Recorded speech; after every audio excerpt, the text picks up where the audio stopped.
diçka jo normale dhe jo ligjore që është duke ndodhur tek ne, është duke u praktikuar një procedurë pa parapar ligjërisht, domethënë që po ndodh, është kërkimi policor apo siç njihet ndryshe edhe stop lista. Urdhër arresti i lëshuar nga gjykata ka afatin 365 ditë, ndërsa kërkimi policor pa afat. Sa i përket arrestimit, masi edhe përmendet që mundet me u bo edhe prej dikujt tjetër, sa keq përdoret arrestimi? Arrestimi keq përdoret, madje shumë, sepse personi arrestohet kur kapet në flagrancë në kryerjen e veprës penale ose nëse është në kërkim.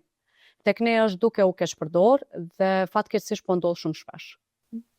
Cilat janë disa lloje prej këtyre keq përdorimeve që ndoshta mund na tregu? Nëse nuk je në listë për kërkim, nëse nuk je kap në flagrancë duke e kryer veprën penale, atëherë i bjen që është duke u keq përdor.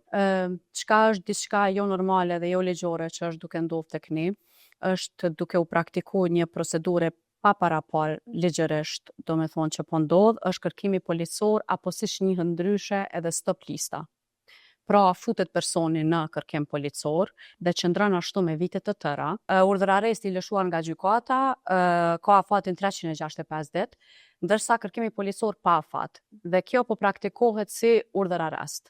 Pra është diçka jo ligjore dhe diçka jo normale që po praktikohet dhe është në interesin publik edhe që të dëgjohet. Ose shpesh edhe neve si gazetarë na ka ra me pa ose me shkrujt vet lajmet që dikush është arrestu që ka qenë i kërkuar para 4 viteve ose diçka e tillë. Është jo ligjore. Po, është jo ligjore. Personi që arrestohet shoqërohet në stacionin policor, aty ndalohet për 48 orë. Brenda 48 orëve është detyrë e prokurorit të shtetit të vendosë a të paraqes kërkesë për saktimin e masës së paraburgimit në gjykat. Nëse po, gjyqtari i procedurës paraprake cakton seancën dëgjimore dhe merret vendimi se a do të caktohet masa e paraburgimit apo jo.